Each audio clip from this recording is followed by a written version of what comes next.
الحمد لله نحمده ونستعينه ونستغفره ونعوذ بالله من شرور أنفسنا ومن سيئات أعمالنا من يهديه الله فلا مضل له ومن يضلله فلا هادي له ونشهد أن لا إله إلا الله ونشهد أن محمدا عبده ورسوله أما بعد فأعوذ بالله من الشيطان الرجيم بسم الله الرحمن الرحيم ذروا ظاهر الاسم وباطنه صدق اللہ العظیم۔ حضرت موسیٰ علیہ السلام کی زندگی ایک بڑی زبردست واقعے سے دوچار ہوئی جب حضرت کو ان کی والدہ نے ٹوکری میں ڈال دیا اور فرعون کی بیوی آسیہ نے حضرت موسیٰ کی ٹوکری اٹھائی اور پھر اللہ تعالیٰ نے آسیہ کے دل میں حضرت موسیٰ کے لیے محبت ڈال دی کہ شفقت مادری ان میں جاگ اٹھی، لیکن دوسری طرف فرعون کے دل میں حضرت موسیٰ کے لیے شفقت پدری نہیں جاگی۔ وہ بیوی کی وجہ سے اور اس کے اصرار سے مجبور ہو کے حضرت موسیٰ کو شہید نہ کر سکا، لیکن قرآن کے الفاظ اس بات کے اوپر واضح اور دو ٹوک ہیں اور صاف صاف بتاتے ہیں کہ فرعون کے دل میں سیدنا موسیٰ علی نبینا علیہ السلام و تسلیمات کے لیے محبت نہیں تھی۔ سچی بات یہ ہے کہ جب انسان کسی اہل اللہ سے، کسی اللہ والے سے محبت کرتا ہے تو اس کے دل میں ایمان کی رمق جاگتی ہے۔ جس کا تعلق کسی اللہ والے سے محبت کا ہو، عقیدت کا ہو، احترام کا ہو، اللہ تعالیٰ اس کو ضائع نہیں ہونے دیتا۔ عام مشاہدہ یہی ہے، الا یہ کہ وہ خود کوئی ایسا بگڑا ہوا کام کرے، کوئی ارتداد کا کام کرے، یا پھر اہل اللہ سے اس کے قلب میں نفرت پیدا ہو جائے تو پھر بڑے مسئلے ہوتے ہیں۔ مشہور واقعہ ہے کہ ایک غیر مقلد عالم وہ امام ابو حنیفہ کی شان میں گستاخیاں کرتا تھا، تو ان کے علاقے کے ہی غیر مقلد اہل حدیث عالم انہوں نے کہا کہ مجھے ڈر لگتا ہے کہ یہ بندہ کفر پہ مرے گا۔ تو جمعے کے بیان میں اس کا یہی ترا ہوتا تھا کہ حدیث میں یہ آتا ہے ابو حنیفہ نے یہ کہا اور ابو حنیفہ ایسا ہے ایسا ہے ایسا ہے۔ تو مولانا داؤد فرماتے تھے کہ مجھے ڈر لگتا ہے کہ یہ بندہ کفر پہ نہ مرے۔ تو ایسا ہوا کہ اس نے ایک جمعے میں اعلان کیا کہ میں نے بہت غور کیا، بہت غور و خوض کے بعد مجھے یہ بات سمجھ میں آتی ہے کہ نبوت کا دروازہ بھی بند نہیں ہوا۔ جیسے قادیانی کہتے ہیں کہ نبوت رحمت ہے، جیسے اللہ کی رحمت بند نہیں ہو سکتی ایسے نبوت بھی بند نہیں ہو سکتی۔ جیسے عیسائی ایک پوائنٹ اٹھاتے ہیں کہ اللہ اوپر ہے، فرشتے اوپر ہیں، مطلب جنت اوپر ہے، مطلب افضل مخلوق اللہ نے اوپر رکھی ہے۔ چنانچہ حضرت عیسیٰ کو اوپر رکھا ہے، محمد صلی اللہ علیہ وسلم کو زمین میں رکھا ہے، تو اس کا یہ مطلب ہوا کہ وہ افضل ہوئے۔ تو جیسے انہوں نے ایک فالس قسم کے نظریات اس طریقے سے بنائے کہ جس سے ان کے غلط نظریات ثابت ہوتے ہیں، جس سے ان کی غلط چیزیں ثابت ہوتی ہیں۔ حالانکہ علامہ انور شاہ کشمیری رحمۃ اللہ علیہ دورہ حدیث کے طالب علم تھے، جب ان کے سامنے کسی عیسائی نے یہ سوال کیا تو مولانا انور شاہ کشمیری حضرت شاہ صاحب نے جواب میں فرمایا کہ پرندہ اوپر ہوتا ہے تو کیا پرندہ اوپر ہونے کی وجہ سے انسان سے افضل ہو جاتا ہے؟ اگر کوئی اوپر رہتا ہے تو اس کا اوپر رہنا اس کی فضیلت کی دلیل نہیں ہوتی. فضیلت کی دلیل وہ ہوتی ہے کہ جس کو اللہ رب العزت فضل کا درجہ دے. محض اوپر ہونا اور نیچے ہونا یہ آپ کا دعویٰ ہے کہ اوپر ہونے سے افضل ہوتا ہے اور نیچے. اللہ کی ذات کے بارے میں آپ کا یہ کہنا کہ اللہ اوپر ہے، ہم تو نہیں کہتے کہ اللہ صرف اوپر ہے، کہ اللہ ہر چیز میں، ہر مکان میں، کون و مکان سے پاک ہے. وہ رہنے میں مکان کا محتاج نہیں ہے، وہ بسنے میں جگہ کا محتاج نہیں ہے، وہ دیکھنے میں نظر کا محتاج نہیں ہے، وجود کے لیے جسم کا محتاج نہیں ہے، موجود ہونے کے لیے جگہ کا محتاج نہیں ہے. وہ کون و مکان سے پاک ہے، وہ ٹائم اینڈ سپیس سے پاک ہے، وہ ان سب چیزوں سے ماوراء ذات ہے. اگر ہم نے اس کو پہچانا ہے تو اس کی عطا سے، اس کی جود و سخا سے، اس کی تعریف سے، اس کی ذات و عنایت سے، اس کی صفات و عنایات سے ہم نے اس کو پہچانا ہے. ورنہ اس کی ذات نہ کسی مکان کی محتاج ہے، اس کی ذات نہ کسی مکان کی محتاج ہے، نہ کسی وجود کی محتاج ہے. اس کی ذات کے وجود کے لیے وہ کسی کا محتاج نہیں. اگر ساری کائنات بھی اللہ کو سجدہ کرنے سے انکار کر دے تو اللہ کی شان میں ایک ذرہ کمی نہیں آئے گی، اور ساری کائنات ہر وقت اللہ کے سجدے میں پڑی رہے تو اللہ کی شان میں قطرہ اضافہ نہیں ہوگا کہ اللہ تعالیٰ ہر چیز سے پاک ہے. کیا ہوگا؟ تو سمجھ لیں کہ اللہ کی ذات بہت بڑی ہے. چنانچہ یہ آپ کا کہنا ہے کہ اللہ اوپر ہے. اللہ تو ڈائریکشن اور جہاد سے پاک ہے، مکان اور کون و مکان سے پاک ہے.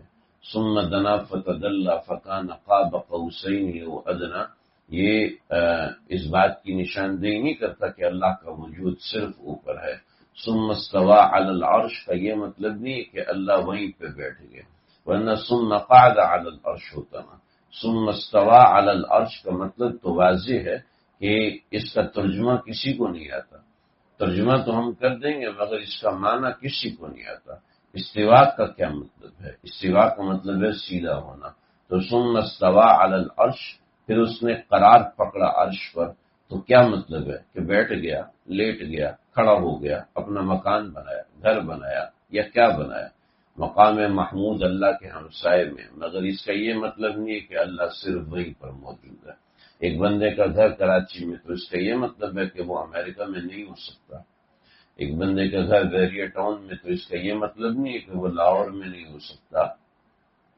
یہ تو انسان ہے. اللہ رب العزت انسان تو جہت کا محتاج ہے. کہ میں اشارہ کروں، یہ ہمارے فیض بھائی ہیں تو میں اشارہ کر کے بتا سکتا ہوں یہ ہے کہ انسان جہت کا محتاج ہے. انسان وجود کے لیے جسم کا محتاج ہے. تو حضرت شاہ صاحب نے فرمایا یہ جو تم نے جہت اللہ کے لیے مقرر کی، یہ تم نے مقرر کی ہے. ہم تو اللہ کو جہت کا محتاج نہیں سمجھتے، ہم اللہ کو ڈائریکشن کا محتاج نہیں سمجھتے. تو پھر یہ تو اتنی سی بات ہے. تو اس عیسائی نے حضرت شاہ صاحب کے سامنے یہ بات رکھی، حضرت نے جواب دیا. سے قادیانی کہتے ہیں کہ اللہ کی رحمت کبھی بند نہیں ہو سکتی، اور نبوت بھی اللہ کی رحمت ہے، نبوت بھی اللہ کی رحمت ہے، لہٰذا یہ بند نہیں ہو سکتی. ٹھیک ہے، یہ بند نہیں ہو سکتی. تو یہ بھی ایک فضول قسم کی بات ہے، ایک فضول قسم کی بات ہے. مطلب پیدائش اللہ رب العزت کی ایک صفت ہے کہ اللہ کسی کو پیدا کرتے ہیں. تو مطلب آپ کل دوبارہ پیدا ہو گئے، پرسوں تیسری مرتبہ، پھر چوتھی مرتبہ، 1 کروڑ مرتبہ پیدا ہو، کتنی مرتبہ پیدا ہو گئے؟ ارے بھائی عقل ہوتی ہے، انسان فہم رکھتا ہے. مگر اس قسم کی بیوقوفانہ دلیلوں سے جن میں کوئی وزن نہیں ہوتا، عوام تو متاثر ہوتے ہیں مگر دلائل کو سمجھنے والے کبھی متاثر نہیں ہوتے. تو بات یہ ہے کہ جب دل میں محبت ہوتی ہے تو انسان رستے بناتا ہے، انسان کے سامنے رستے کھلتے ہیں. جب اللہ رب العزت نے فرعون کے دل میں حضرت موسیٰ کے لیے محبت نہیں جاگی تو اس سے صاف نظر آ گیا کہ ہدایت اس کے لیے مقدر نہیں ہے. ہدایت اس کے مام کے اس کا تکبر، اس کا غرور، اس کی انا وہ اتنی بڑی ہے کہ وہ ٹس سے مس ہونے کو تیار نہیں. حضرت آسیہ کے دل میں حضرت موسیٰ کی محبت گھیر گئی. چنانچہ اللہ رب العزت نے حضرت آسیہ کی برکت سے حضرت موسیٰ علی نبینا علیہ السلام و تسلیمات کو اللہ نے محفوظ فرمایا.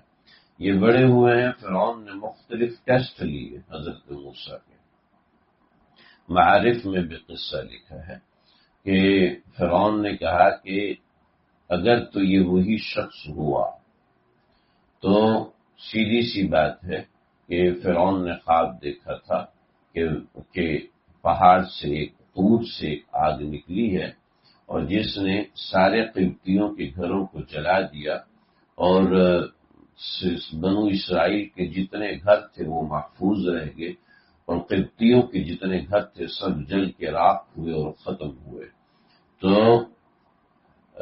معبرین نے تعبیر دی کہ ایک شخص پیدا ہوگا اور عمومی طور پر ایسے اشخاص وہ ہوتے ہیں جو کہ انبیاء ہوتے ہیں کہ بنو اسرائیل میں اس سے پہلے انبیاء گزرے تھے. حضرت یوسف گزرے تھے، حضرت یعقوب گزرے تھے، حضرت اسحاق گزرے تھے. جب حضرت یوسف آئے تھے تو اس وقت فراعنہ نہیں تھے بلکہ دوسرے بادشاہ تھے جن کا ذکر سورہ یوسف کے اندر آتا ہے. پھر ان بادشاہوں کے خاتمے کے بعد فراعنہ آئے تو یہ فرعون رامسیس دوم تھا، یعنی یہ دوسرا فرعون تھا. فراعین اس کے بعد چلتے رہے. تو حضرت موسیٰ علیہ السلام کا جو فرعون تھا وہ رامسیس دوم تھا اور جس کو دوسری زبان میں فرعون کہتے ہیں، اس زبان میں عبرانی یا قبطی زبان میں اس کو رامسیس کہتے ہیں اور اس کا نام تھا منفتاح. یہ فرعون جو تھا جو حضرت موسیٰ علیہ السلام کا مد مقابل آیا تھا. تو یہ فرعون اس نے بچے قتل کروانا شروع کیے اور کہ میں کوئی بچہ پیدا نہیں ہونے دوں گا. جب سب بچے مرنے لگے 70,000 مارے گئے تو کہنے لگے کہ بچے مر جائیں گے تو آگے ان کی نسل کیسے چلے گی اور ان کی نسل نہیں ہوگی تو ہم مزدوری اور کام کس سے کروایا کریں گے. تو کہا چلو 1 سال کے بچے چھوڑیں گے اور 1 سال کے بچے رہنے دیں گے. اب بات یہ ہے کہ جب انسان کے دماغ میں فطور سوار ہو جاتا ہے تو وہ اسی طرح کی پلاننگ کرتا ہے، وہ فطرت سے لڑنے لگتا ہے. حضرت موسیٰ علیہ السلام کو اللہ نے اسی سال پیدا فرمایا جس سال بچوں کو ذبح کیا جاتا تھا اور وجہ اس کی یہی تھی کہ بتایا تھا کہ وہ اس طاق عدد کے سال میں پیدا ہوگا. چنانچہ حضرت موسیٰ اسی سال پیدا ہوئے اور اسی سال فرعون کے گھر کے اندر ہی اللہ نے پرورش کروائی. تو فرعون نے دیکھا کہ اگر تو یہ پیغمبر ہے تو پیغمبر ہمیشہ سلیم الفطرت ہوتا ہے اور سلیم الفطرت انسان چاہے بچہ ہو چاہے بڑا ہو وہ فیصلے ہمیشہ صحیح کرتا ہے. چنانچہ ایک تھال حضرت موسیٰ علیہ السلام کے سامنے رکھا جواہرات کا اور دوسرا تھال حضرت موسیٰ کے سامنے رکھا کوئلوں کا. کوئلے دہک رہے تھے اور جواہرات چمک رہے تھے. اب ظاہری بات ہے کوئلوں کی روشنی جواہرات سے زیادہ تھی، کوئلوں پہ آگ لگی ہوئی تھی تو جواہرات سے کوئلوں کی روشنی زیادہ تھی. اور اب پیغمبر عام بچہ ہوگا تو وہ کوئلے کی طرف ہاتھ بڑھائے گا اس لیے کہ وہ زیادہ چمکدار تھا اور زیادہ چمکدار چیز انسان کو اپنی طرف مائل کرتی ہے.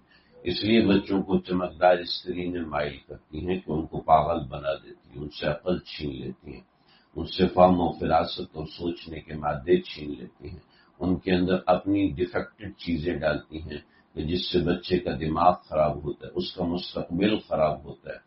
اس کے بچپن میں جو چیزیں ڈلی ہوتی ہیں بس وہی چیزیں اس کے دماغ میں امیجن کرتی ہیں اور یہ چیزیں انسان کو شرک کی طرف لے کے جاتی ہیں. اور ہمارے نصابوں کے اندر ایسی کہانیاں شامل کی جاتی ہیں جو سائلنٹلی آپ کے دماغ کو غلط کاری کی طرف لے کے جاتی ہیں. بڑی تفصیلی چیزیں ہیں، میں اس کی طرف نہیں جاتا. خیر اس پہ میری کوئی اتنی تحقیق بھی نہیں ہے، مگر جو محققین ہیں ان کی باتیں پڑھی ہوئی ہیں، انہوں نے جو خود باتیں بیان کی ہیں اس کی روشنی میں بہت سی چیزیں ہیں. 1st year 2nd year 3rd year کی انگلش کی کتابیں زبان سکھانے کے لیے اس نوعیت کے کارنامے ہوتے ہیں کہ علمان ہوا حفیظ۔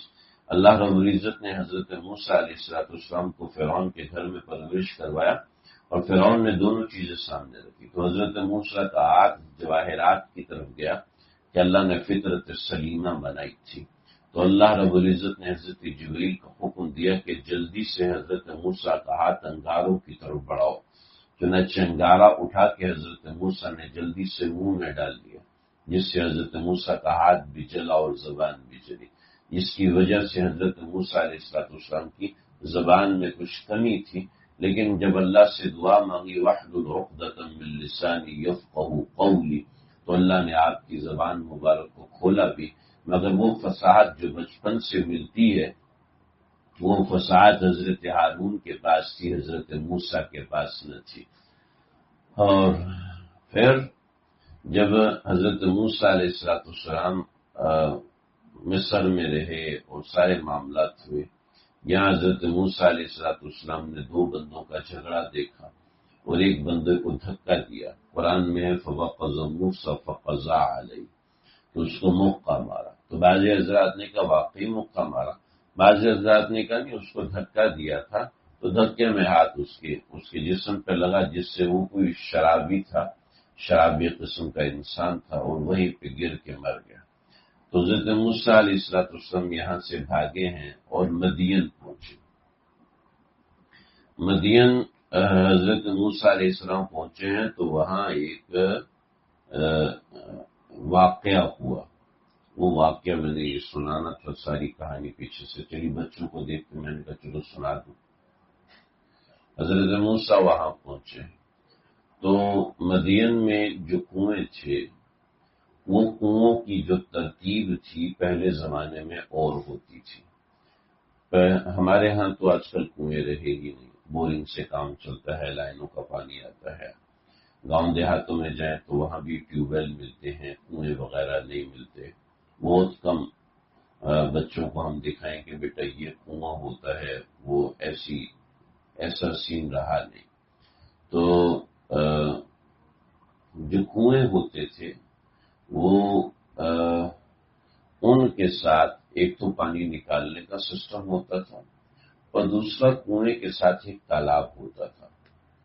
ہم بیر عثمان گئے مدینہ منورہ کے اندر، تو وہاں پر ابھی بھی یہ سسٹم ہے، لیکن جو پرانا گڑھا تھا وہ پرانا گڑھا تو بھی چھوڑ دیا، ایک نیا گڑھا اس کے ساتھ، یعنی کنواں ہے اور کنویں کے ساتھ ایک گڑھا بنایا ہوتا تھا۔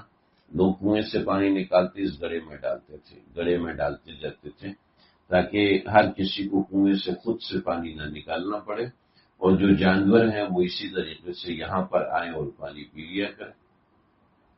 تو کنویں سے جو پانی نکالا جاتا تھا، جس ڈول سے نکالا جاتا تھا، وہ ڈرم کے جتنا بڑا تھا۔ آج کل اتنا اونچا جو ڈرم ہوتا ہے، سمجھ لو 60 لیٹر کی ٹینکی ہے، تو اتنا بڑا ڈرم ہوتا تھا، اس کو جانور کے ذریعے سے کھینچتے تھے، اور جانور کے ذریعے سے کھینچ کر وہ باہر آتا تھا، پھر اس سے پانی بھر لیا جاتا تھا۔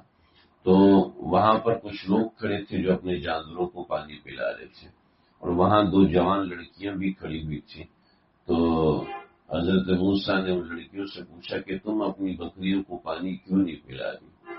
تو انہوں نے کہا کہ بھئی یہ سب لوگ جائیں گے تو جو پانی بچے گا ہم اس میں سے پانی بکریوں کو پلائیں گے، کہ ہمارے اندر تو اتنی طاقت نہیں ہے کہ ہم اندر سے پانی نکالیں۔ تو یہ مسئلہ ہے۔ اب حضرت موسیٰ علیہ السلام آگے بڑھے ہیں۔ اسرائیلی روایات میں بڑے قصے لکھے ہیں، چونکہ فرعون کے دربار کے بڑے آدمی تھے حضرت موسیٰ، تو حضرت موسیٰ کے پاس فرعون کے دربار کی خاص نشانیاں تھیں، اور فرعون کا دبدبا تو ہر جگہ پہ تھا۔ تو وہاں حضرت موسیٰ نے اس میں سے کوئی نشانی دکھائی، تو جس سے لوگوں نے حضرت موسیٰ کو جگہ دی، مگر پیغمبرانہ وجاہت کسی دنیاوی عہدے کی محتاج نہیں ہوتی، جیسے حضرت سلیمان اور حضرت داؤد اور حضرت یوسف بادشاہ بننے سے پہلے بھی ان کے پاس ایسی پیغمبرانہ وجاہت تھی۔ تو اللہ رب العزت نے پیغمبروں میں ایسی شان رکھی ہوتی ہے۔ حضرت موسیٰ علیہ نبینا علیہ السلام نے کنویں سے پانی نکالا، بکریوں کو پلایا، وہ یہاں سے نکلی ہیں اور نکل کر اپنے والد کے پاس پہنچی تو وہ ابونا شیخ کبیر، والد ان کے بہت بوڑھے تھے۔ روایتوں میں آتا ہے وہ حضرت شعیب تھے۔ ایک حدیث جو کہ ضعیف ہے، فرمایا کہ اللہ رب العزت نے حضرت شعیب علیہ السلام کو سعادت دی ہے، ایسی سعادت جو اللہ نے کسی دوسرے پیغمبر کو نہیں دی، کہ دو پیغمبر حضرت شعیب علیہ السلام کا خاندان دو پیغمبروں کا سسرال ہے۔ ایک حضرت موسیٰ علیہ السلام کا سسرال ہے۔ تو جو اس بات سے اختلاف کرتے ہیں کہ حضرت شعیب اس وقت تک موجود نہیں تھے، زندہ نہیں تھے، حضرت شعیب کی عمر بہت زیادہ وہ ماننی پڑے گی اگر حضرت شعیب کو اس وقت زندہ مانا جائے، لیکن وہ ابونا شیخ کبیر بتا رہا ہے کہ وہ واقعتاً بڑی عمر کے تھے۔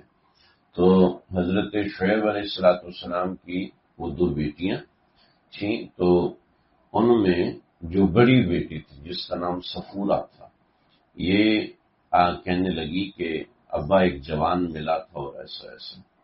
تو آپ صلی اللہ علیہ وسلم نے فرمایا کہ ایک تو حضرت موسیٰ کہ ان کا سسرال حضرت شعیب کا گھر بنا، اور دوسرا جب حضرت عیسیٰ زمین پہ تشریف لائیں گے اور دجال کو قتل کریں گے، زمین پر امن ہوگا، تو حضرت موسیٰ نکاح فرمائیں گے، اور حضرت موسیٰ نکاح فرمائیں گے حضرت شعیب علیہ السلام کے خاندان کے اندر۔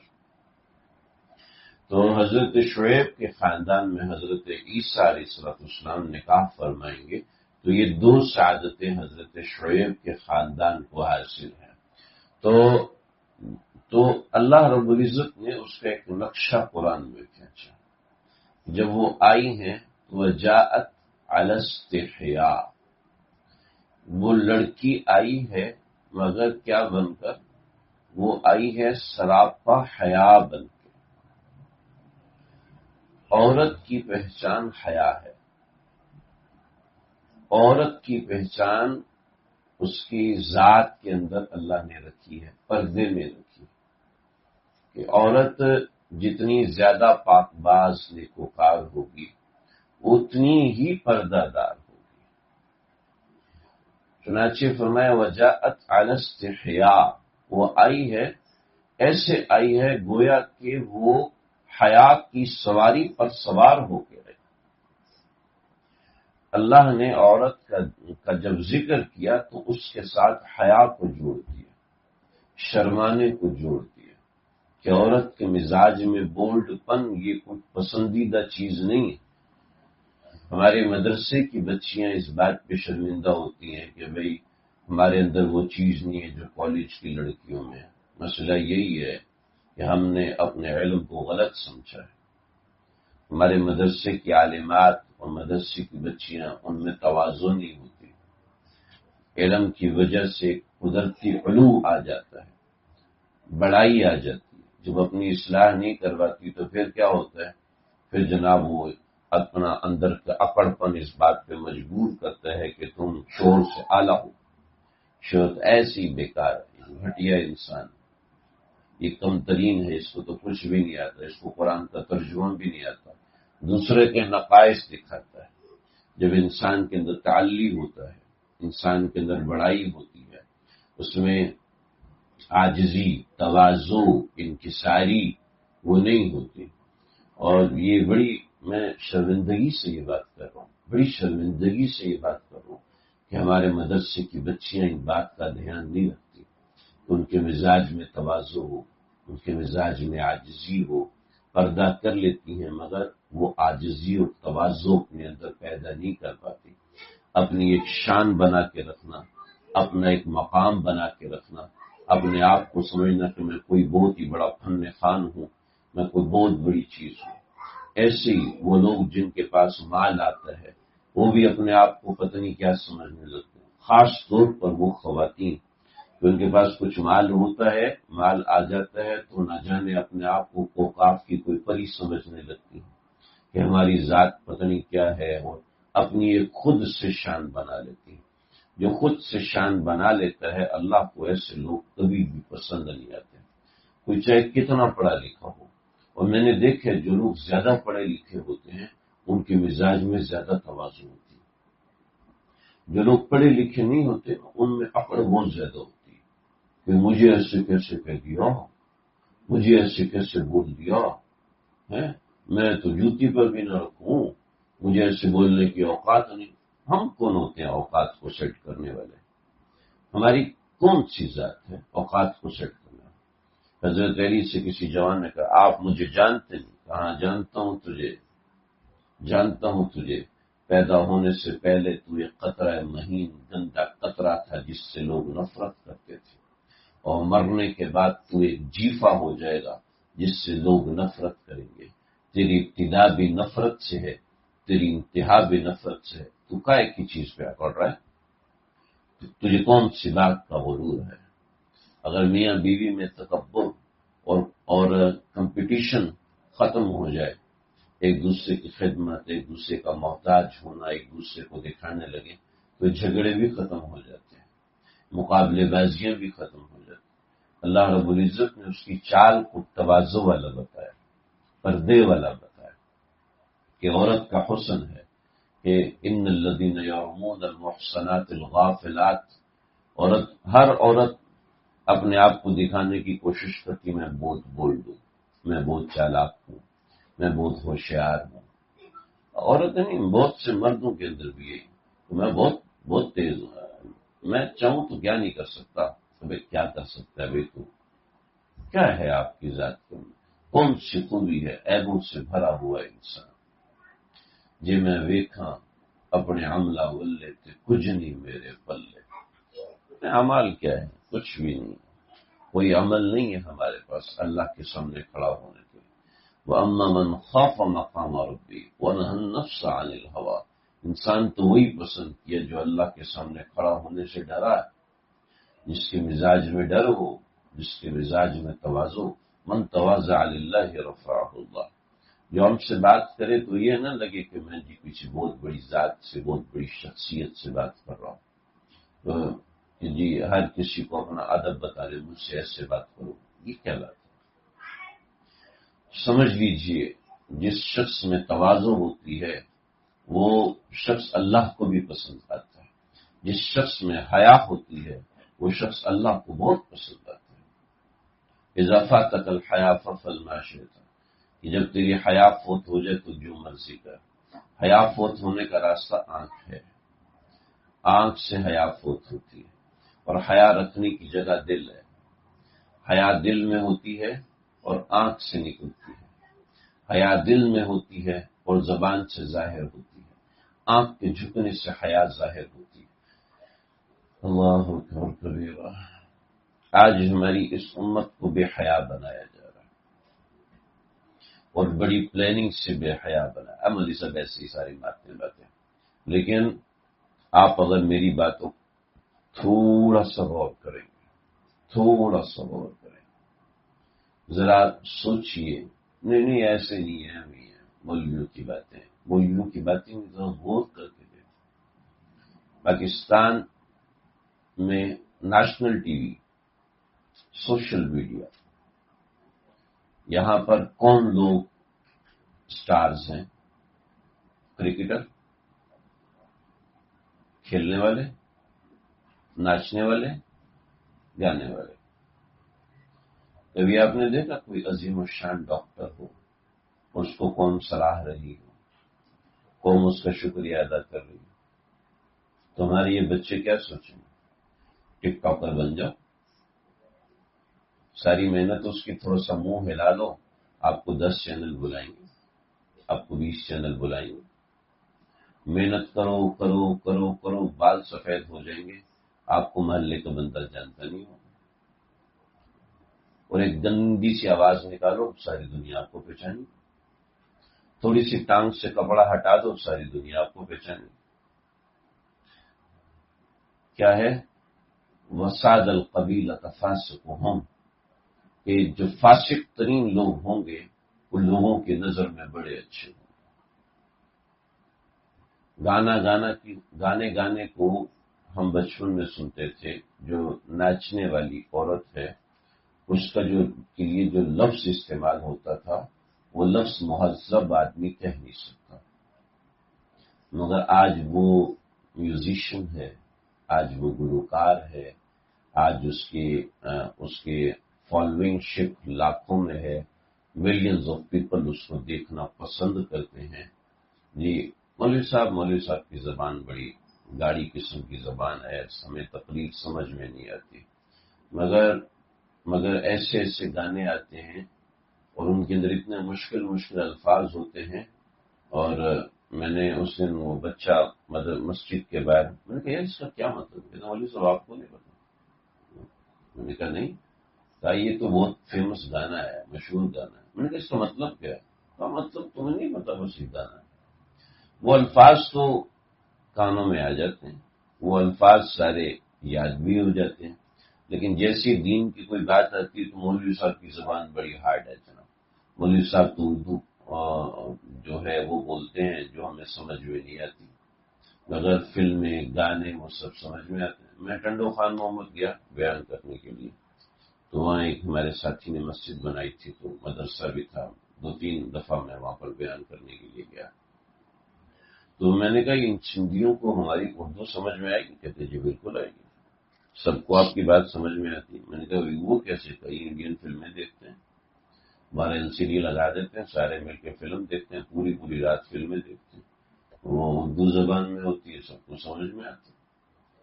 تو فلمیں ڈرامے وہاں کی اردو تو بڑی اچھی سمجھ میں آتی ہے، لیکن جیسی دین کی بات ہو تو فوراً دماغ کے اندر کیڑا آنے لگتا ہے کہ مجھے سمجھ میں نہیں آتا، زبان بڑی ہارڈ ہوتی ہے. وجہ اس کی یہ ہے کہ دلچسپی نہیں رہی. دین میں دلچسپی جب ہوتی ہے جب انسان کی نظر پاک ہو، جب انسان کا دل پاک ہو. جب انسان کی نظر سے حیا جاتی ہے تو سب سے پہلا اثر نماز پہ پڑتا ہے. جو شخص بدنظری کرتا ہے، جو شخص فلموں میں ڈراموں میں مبتلا ہے، اس کی نماز ضرور خراب ہو کے رہے گی، چاہے کچھ بھی ہو جائے. اس کی نماز متاثر ہوگی. نماز متاثر ہونا یہ پہلا قدم ہوتا ہے. اس کے بعد جو اس سے اگلا قدم ہے وہ بہت زیادہ خطرناک ہے، اور وہ یہ ہے کہ مزاج میں بغاوت آنے لگتی ہے. دین اسلام سے مزاج میں بغاوت آنے لگتی ہے. میں نے 2-3 گھنٹے نوجوان لڑکوں کے فون سنے ہیں، نوجوان بچیوں سے باتیں کی ہیں. وہ ایسے ایسے جملے بولتے ہیں اسلام کے بارے میں کہ میں آپ کو سنا نہیں سکتا، میں آپ کو بتا نہیں سکتا کہ وہ کیسے کیسے سخت جملے اسلام کے بارے میں بولتے ہیں، قرآن کے بارے میں بولتے ہیں، رسول اللہ صلی اللہ علیہ وسلم کی ذات کے بارے میں بولتے ہیں. کون ہے؟ حافظ قرآن. جی حافظ قرآن. کوئی کراچی یونیورسٹی میں پڑھ رہا ہے، کوئی نصف میں پڑھ رہا ہے، کوئی لمز میں پڑھ رہا ہے، کوئی آغا خان میں پڑھ رہا ہے. کیا ہے دین کے بارے میں نظریات؟ کیا ہے؟ جب نماز چھوڑی تو اللہ نے مزاج میں بغاوت بھرنا شروع کر دی. اور کیا ہے؟ عورتوں کے تنگ کپڑے کسی کو نظر ہی نہیں آتے. آہستہ آہستہ ہماری نظر کو ایسا بے حیا بنایا گیا کہ عورتوں کے تنگ کپڑے، ان کے آدھے کپڑے، اس کے اوپر نہ بھائی کو اعتراض ہے، نہ بیٹے کو اعتراض، نہ باپ کو اعتراض، نہ شوہر کو اعتراض، کسی کو اعتراض نہیں. میری بیوی جو ہے وہ بے پردہ ہے. حتیٰ کہ یہاں تک گند ہو گیا، یہاں تک مسئلہ ہو گیا کہ بیوی میرے دوستوں کے ساتھ آ کے بیٹھے، بیوی میرے دوستوں کے پاس آ کے ان کو سلام کرے، ان کے ساتھ بیٹھ کے کھانا کھائے، ان کے ساتھ بیٹھ کے چائے پیے، اور شوہر کی غیرت کے اوپر کوئی اثر نہیں، شوہر کی غیرت کے اوپر کوئی مسئلہ نہیں. پردے کے احکام جی میری سوچ چھوٹی نہیں ہے. مطلب اسلام نے آپ کو سوچ چھوٹا کرنا سکھایا، اسلام نے آپ کو تنگ نظری سکھائی ہے. آپ یہ کہنا چاہتے ہیں جی نہیں، میں یہ نہیں کہتا، لیکن میں یہ کہتا ہوں میری سوچ چھوٹی نہیں. کیا مطلب ہے؟ ایک صاحب نے ہمارے حضرت سے کہا کہ دین صحیح ہے، نماز پڑھنا، روزہ رکھنا، لیکن یہ جب آپ ایکسٹریمسٹ ہوتے ہیں نا تو یہ بڑی خطرناک چیز ہے. ایکسٹریمسٹ نہیں ہونا چاہیے. حضرت نے فرمایا کہ یار یہ بتاؤ ایکسٹریمزم کا کیا مطلب ہے؟ مجھے اس کا مطلب نہیں آتا. آپ ذرا بتاؤ کہ ایکسٹریمسٹ ہونے کا کیا مطلب ہے؟ میں بہت کچھ کہنا چاہتا ہوں، لیکن چونکہ یہ موضوع ایسا ہے کہ اس کے اندر ایسے الفاظ بولنے پڑتے ہیں کہ بچے ہیں وہ نہیں سمجھ پاتے، خواتین ہیں سن رہی ہوتی ہیں، مگر شاید آپ میرے اشارات سمجھ رہے لگے جی. کہنے لگی کہ بھئی ایکسٹریمسٹ کا مطلب ہے کہ ایک حد ہے، حد کو کراس کرنا. حضرت نے فرمایا کہ یہ بتاؤ کہ حد بندی کون کرے گا؟ اس لائن کو ڈرا کون کرے گا؟ لائن کون لگائے گا؟ آپ لگاؤ گے یا میں لگاؤں گا؟ حد بندی لائن وہ لگائے گا جس نے ہمیں پیدا کیا، اور اللہ نے حد بندی لگا دی ہے. عورت گھر سے باہر نہیں جا سکتی، اگر جائے گی تو شرعی پردے میں جائے گی، کھلا ڈلا لباس پہن کے جائے گی. خواتین کے کپڑوں کا رنگ بھی کسی دوسرے کو نظر نہ آئے. میں کل ایک روایت پڑھ رہا تھا، شامیہ میں بھی مل گئی، تبیین الحقائق میں بھی مل گئی، بحر الرائق میں بھی مل گئی، مگر حدیث کی کتابوں میں نہیں ملی. میں اس کی تلاش میں ہوں کہ عورت کے تنگ کپڑے پہننے پر مرد کے لیے بھی وعید ہے. خیر میں وہ حدیث جب ملے گی تو انشاءاللہ تفصیل سے سنوں گا. تو بات یہ ہے کہ انسان کہ اللہ رب العزت نے جو انسان کو لباس دیا ہے وہ لباس میں ایک حیا ہے، اور وہ حیا ہمارے معاشرے سے نکلتی جا رہی ہے. آپ اپنے آپ کو کنٹرول کرنا شروع کریں. میں ان خواتین سے مخاطب نہیں ہوں جو پردہ دوپٹہ پہننے کو معیوب سمجھتی ہیں. میں ان خواتین سے مخاطب نہیں ہوں جو ان کو پردے کے اوپر ہی اعتراض ہے. میں ان خواتین سے مخاطب ہرگز نہیں ہوں جن کو پردہ کرنا ہی برا لگتا ہے، جن کو پردے کرنے والی خواتین ڈاکو لگتی ہیں، جن کو پردے کرنے والی خواتین کو دیکھ کا سامنا کرنے سے ان کو غصہ آ جاتا ہے. ان کو یہ لگتا ہے کہ یہ تنگ نظر ہے. ایک اپنا پرسپشن بنایا ہوا ہے. جب آپ کا ورلڈ ویو یہ ہے کہ ہر بندہ آزاد ہے تو پردہ کرنے والے کو بھی تو آزاد چھوڑو. اگر کوئی مرد آپ سے ہاتھ نہیں ملانا چاہتا تو آپ اس کو تنگ نظر کیوں سمجھتے ہیں؟ آپ کو کس نے حق دیا کہ آپ اس کو تنگ نظر سمجھیں؟ آپ کو کس نے کہا کہ آپ اس کے بارے میں ایسا سوچیں؟ اس سے آگے بڑھ کے شرعی پردہ ہمارے دیندار لوگوں نے کرنا چھوڑ دیا. عام لوگوں کی بات تو بات کی ہے، ہمارے دیندار لوگ شرعی پردہ کرنے سے گریز کرتے ہیں. کچھ نہیں ہوتا، جانے دو. جب دیندار لوگوں کا یہ حال ہے تو وہ لوگ جو کہ دین کے نام لیوا نہیں ہیں ان کا کیا معاملہ ہوگا؟ تو سیدھی سی بات ہے کہ شرعی پردہ ایک الگ چیز ہے. شرعی پردے کے حوالے سے میں تفصیلاً بات کروں، لیکن آج جو میں بات کا خلاصہ کرنا چاہتا ہوں وہ یہ کرنا چاہتا ہوں کہ اپنی نظر میں حیا پیدا کیجیے. اپنی نظر میں جب حیا پیدا ہوگی تو نظر آپ کو بہت کچھ دے گی. مدرسے کے طالب علم نے مجھ سے پوچھا کہ حافظہ تیز کرنے کا کوئی وظیفہ ہے تو بتائیں. تو میں نے جو اپنے استادوں سے سنا تھا وہ ان کو بتایا، اور وہ یہ ہے کہ جائز چیزوں پر بھی نظر ڈالنا بند کر دو. جائز چیزوں پر بھی نظر ڈالنا بند کر دو. ہم دیکھتے ہیں جو نابینا لوگ ہوتے ہیں ان کا حافظہ بہت تیز ہوتا ہے، اتنا تیز ہوتا ہے کہ آپ سوچ نہیں سکتے. میں نے ایک تجوید کا کورس کیا تھا قاری عبد الملک صاحب دارالعلوم کراچی کے رحمۃ اللہ تعالی علیہ، بہت بڑے قاری تھے. دارالعلوم کراچی کے تجوید کے سب سے بڑے اساتذہ میں سے تھے. تو قاری عبد الملک صاحب یا قاری عبد المالک صاحب، میں وہ بالکل نابینا تھے. تو جمال القرآن فوائد مکیہ میں نے ان سے پڑھی تھی، عبارت بھی پڑھتا تھا. تو انہوں نے 15 دن میں یہ دونوں کتابیں پڑھائیں، مشقیں بھی کروائیں، الفاظ بھی نکلوایا. منہ میں انگلی ڈال دیتے تھے، یہاں سے غواب نکالو، یہاں سے دال نکالو، لگ رہا ہے یہاں آپ کی زبان لگنی چاہیے. بڑا ماشاء نابینا تھے. تو 6 مہینے کے بعد میں دارالعلوم سے گزر رہا تھا تو سجی سے ملاقات ہوئی.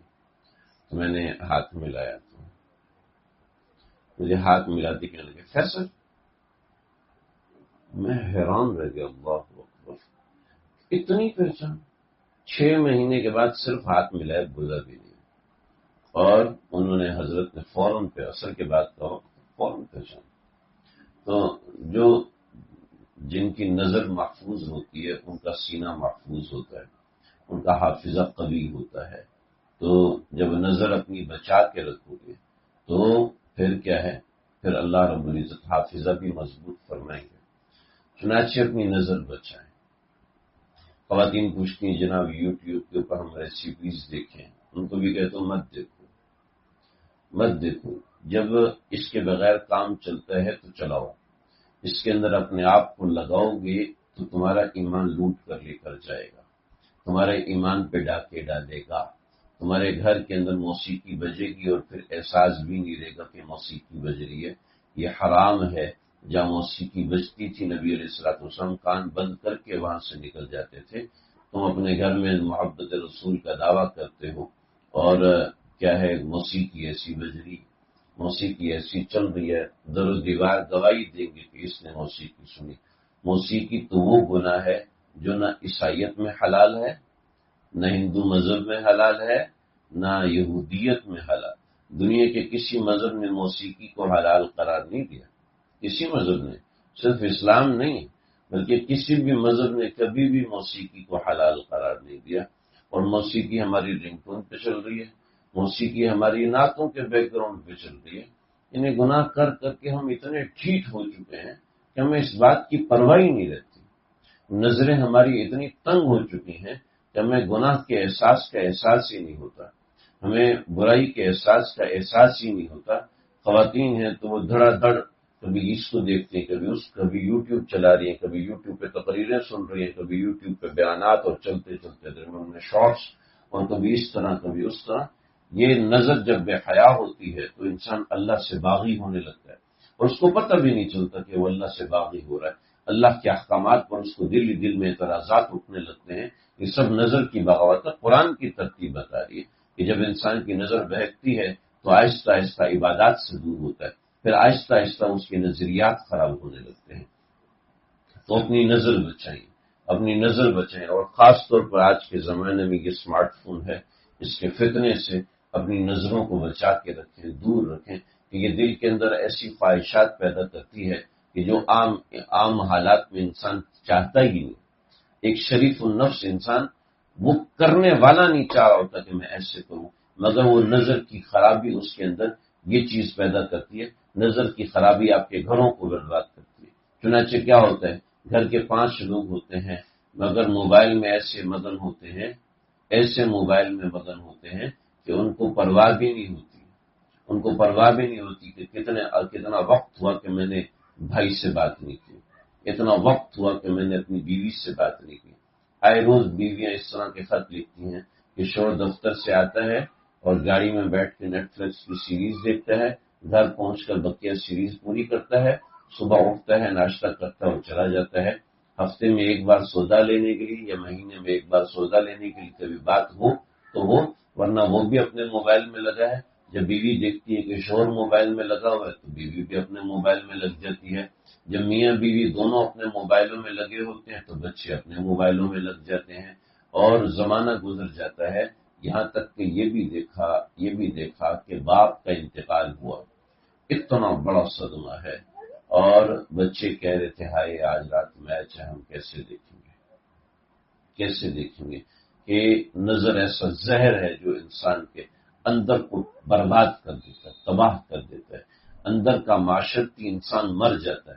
ایک حیوان ناطق تو رہتا ہے، بولنے والا انسان تو رہتا ہے، مگر اندر کا انسان مر جاتا ہے، اندر کا احساس مر جاتا ہے، اندر کے جذبات مر جاتے ہیں.